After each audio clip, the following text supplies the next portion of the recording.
मेरा नाम आशुतोष पांडे है सर। मैं 4 दिसंबर 2022 को वंदे भारत पद यात्रा की शुरुआत अयोध्या से की। ये राष्ट्र अच्छा राष्ट्र निर्माण को लेकर किया जा रहा है, क्योंकि जिस तरीके से भारत की लगातार पॉपुलेशन बढ़ रही है और लगातार कंस्ट्रक्शन करते जा रहे हैं। आने वाले समय में जो सबसे बड़ी प्रॉब्लम होगी वो सिर्फ पानी और ऑक्सीजन की होने वाली है। अभी फिलहाल कोविड काल में आपने देखा कि हमारे कितने साथी सिर्फ ऑक्सीजन की वजह से खत्म हो गए। पिछले 7 साल से मैं शिक्षा के क्षेत्र में काम कर रहा था, उसको फिलहाल मैंने 6 महीने पहले रिजाइन करके वंदे भारत पद यात्रा की शुरुआत करी। और इसमें सिर्फ मेरी डिमांड है कि अगर पॉपुलेशन हमारी बढ़ती जा रही है तो हमें उसका अल्टरनेट तैयार करना पड़ेगा, क्योंकि जिस तरीके से मास लेवल पर कंस्ट्रक्शन होता जा रहा है, हम एक पेड़ तो काट देते हैं। हमारे पास में डाटा में है कि हमारा जो पेड़ है वो बड़ा हो चुका है। अगर मैं ट्रैवल 3400 किलोमीटर पैदल करके आया हूँ, लेकिन जो भी हाईवेज बने हुए हैं, जो भी पेड़ कटे हुए हैं, उसकी कोई भी रिकवरी रेट हमारे पास में नहीं है। तो हम चाहते हैं कि उसका एक स्कूल के अंदर पॉलिसी बनाई जाए और युवाओं को उसके साथ जोड़ा जाए। क्लास 1 से लेकर क्लास 12 के बीच में जब हमारा सेशन स्टार्ट होता है, तब हमारे स्कूल की तरफ से, चाहे प्राइवेट स्कूलें हों चाहे गवर्नमेंट स्कूलें हों, बच्चों को स्कूल की तरफ से एक पेड़ दिया जाए। बच्चा उस पेड़ को प्लांट करे और 1 साल के बाद एनुअली जब सत्र खत्म होता है तो कितना % ग्रोथ किया है उसके बिहार पर उसको बोनस मार्क्स दिया जाए। अगर ये करने में कामयाब होती है तो हम जिस प्रदेश में अभी उड़ीसा में है,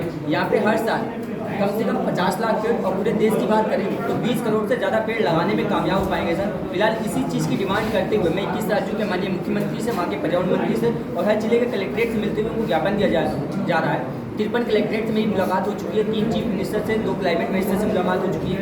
और यूपी के बाद बिहार, झारखंड, छत्तीसगढ़, उड़ीसा के बाद अब मैं आंध्र प्रदेश निकल जाऊँगा, वहाँ से हैदराबाद, चेन्नई, केरला, फिर कर्नाटका, तेलंगाना, गोवा, महाराष्ट्र, गुजरात, मध्य प्रदेश, राजस्थान, दिल्ली, हरियाणा, पंजाब, कश्मीर, लद्दाख, हिमाचल प्रदेश से उत्तराखंड पहुँचूंगा 2024 में। उसके बाद उत्तर प्रदेश में मेरी 2024 में मेरी यात्रा समाप्त होगी। उसके बाद भी माननीय प्रधानमंत्री से और राष्ट्रपति जी से मिलकर इसको एक प्रॉपर तरीके से ज्ञापन दिया जाएगा। मैं चाहता हूँ कि जिस तरीके से ये आज भारत की शिक्षा व्यवस्था है, भारत की शिक्षा व्यवस्था में इसकी पॉलिसी बना दीजिए। एक पॉलिसी बनाने के साथ साथ युवाओं को जोड़ दीजिए, क्योंकि बोला जाता है if you love a tree you will be more beautiful then before. अगर आप किसी पेड़ से प्यार करते हैं तो पहले से कहीं ज़्यादा खूबसूरत हो जाते हैं या फिर होने लगते हैं। आज युवा मेटेरियलिस्टिक चीज़ों के पीछे भाग रहा है, बहुत डिजिटलाइजेशन हमारी सोसाइटी हो चुकी है। वो बहुत जो रियलिस्टिक चीज़ें उसको खत्म करता जा रहा है, उसको पता ही नहीं है। उसको 5 मिनट की ज़िंदगी सर्वाइव करनी है तो ऑक्सीजन की जरूरत पड़ेगी, उसके बाद सर्वाइव करनी है तो पानी की जरूरत पड़ेगी, उसके बाद सर्वाइव करनी है तो खाने की जरूरत पड़ेगी। ये 3 चीज़ें बेसिकली हमें नेचर देता है। और आज हमारी पॉपुलेशन बढ़ने की वजह से लगातार हमारा कंस्ट्रक्शन मास लेवल पर होता जा रहा है और हमें उसके लिए अब इंडिविजुअल रिस्पॉन्सिबिलिटीज उठानी पड़ेगी। 142 करोड़ लोग हो गए।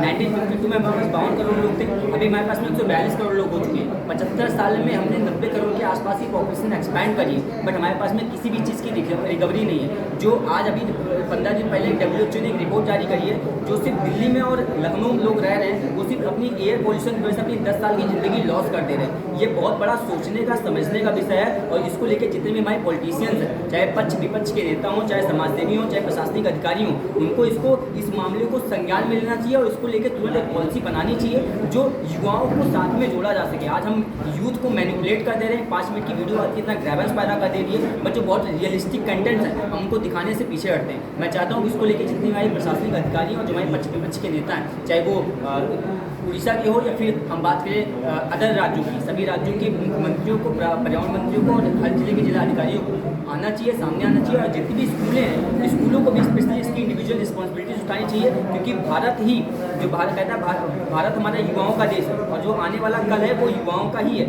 55% का यूथ पोटेंशियल हमारे पास में है, उसके बावजूद भी हमारी रोल एंड रिस्पॉन्सिबिलिटीज़ क्या हमें नहीं पता है।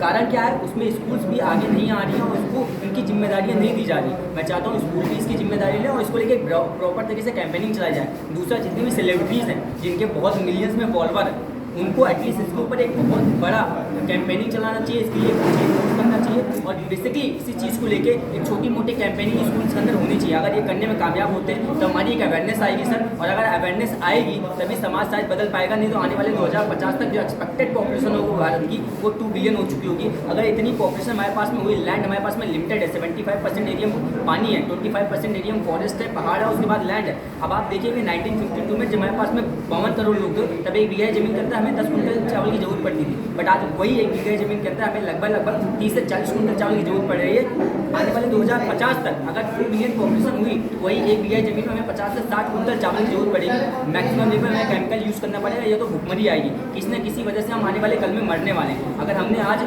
अपने युवाओं को सही डायरेक्शन में नहीं यूज़ किया तो उनकी हम पोटेंशियल को वेस्ट कर देंगे और उनको यूटिलाइज नहीं कर पाएंगे, तो आने वाले समाज को हम बचा भी नहीं पाएंगे। मैं चाहता हूँ सर, आप सब मिल के, जितने भी लोग देख रहे हैं, सबसे पहले अपने बच्चों को एक पेड़ लगवाइए, क्योंकि अगर आप पेड़ लगवाते हैं, बोला जाता है किसी बच्चे को पिता बना दिया जाएगा अगर बिना अगर वो शादी नहीं भी करता है 10 साल की एज में उसको पेड़ लगवा दिया जाए तो उसको पिता बनाया जा सकता है ये। और एक बच्ची से अगर 10 साल की एज में उसको पेड़ लगवा दिया जाए तो उसको माँ बनाया जा सकता है। उसके लिए शादी करने की जरूरत नहीं, क्योंकि उसके साथ एक इमोशन अटैच हो जाता है। और जब 17-18 की एज में होगा, जब बड़ा हो रहा होगा, तो वो जब पेड़ फल दे रहा होगा तो उसके अंदर एक मोटिवेशन होगा, एक सामने रिजल्ट होगा, उसके बिहार पे सारी सोसाइटी डेवलप करेगी। मैं चाहता हूँ उसके लिए देश को आना चाहिए और देश को बचाने के लिए जिम्मेदारी उठानी चाहिए।